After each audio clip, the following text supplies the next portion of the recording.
सर्वसाधारण कार्यकर्ता ते सलग पाचव्यांदा मालेगाव बाह्य विधानसभा मतदारसंघातून पाचव्यांदा निवडून आलेले भरघोस मताधिक्य घेतलेले मंत्री दादा भुसे यांनी देखील आता पुन्हा एकदा मंत्रिपदाची शपथ घेतली आणि जवळपास 25 वर्षांमध्ये त्यांनी चौथ्यांदा या शपथ घेतली। त्या पार्श्वभूमीवरती मोठा जल्लोष मालेगावमध्ये करण्यात आला।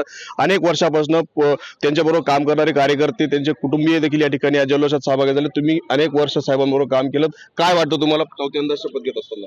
चौथ्यांदा शपथ घेताना हे वाटतं की दादासाहेब भुसेंना शिवसेना प्रमुखांचा जो आशीर्वाद, धर्मवीर आनंदीगे साहेबांची असलेली शिकवण आणि एकनाथ शिंदे साहेबांबरोबर केलेलं काम, जे आमचं ब्रीद वाक्य आहे शिवसेनेचं, 80% समाजकारण 20% राजकारण, आणि म्हणूनच दादासाहेबांसारखा माणूस पाचव्यांदा जरी निवडून आला तरी तो रस्त्यावरच राहिला। मंत्रिपद आणि आमदारकी रस्त्यावर कशी असते, सर्वसामान्य कार्यकर्ता मंत्री झाल्यानंतर, आमदार झाल्यानंतर काय करू शकतो, काय विकास करू शकतो, हे दादासाहेबांच्या रूपाने या उत्तर महाराष्ट्राने पाहिलेलं आहे।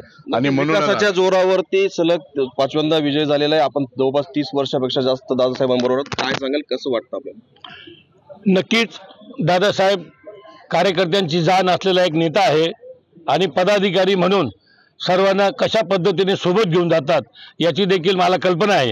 दादासाहेब 2004 पासून या मतदारसंघामध्ये सातत्याने निवडून गेले आणि निवडून गेल्यानंतर त्यांनी मालेगाव शहराचा, तालुक्याचा विकास कसा होईल या दृष्टिकोनातून त्यांनी खऱ्या अर्थाने काम केलेलं आहे।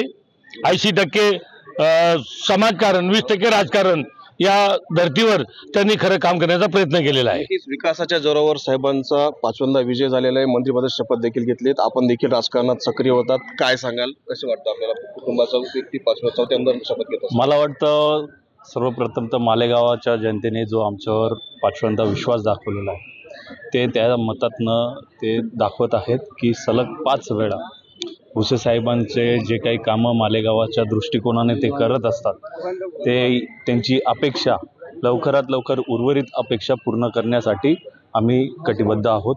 आणि याचा राजकारणात प्रचारामध्ये मोठे सक्रिय होतात, काय असे राहिलेले प्रश्न असतील त्याच्यावरती पुन्हा काम करण्याची आवश्यकता?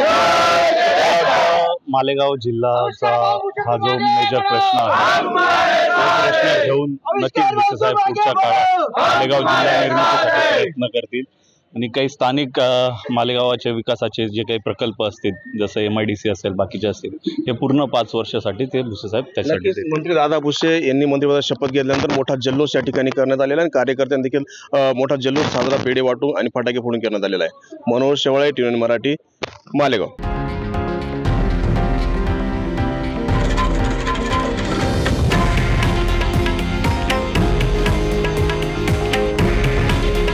हे आहे देशातील नंबर 1 न्यूज नेटवर्क आणि आपण पाहत आहात TV9 मराठी।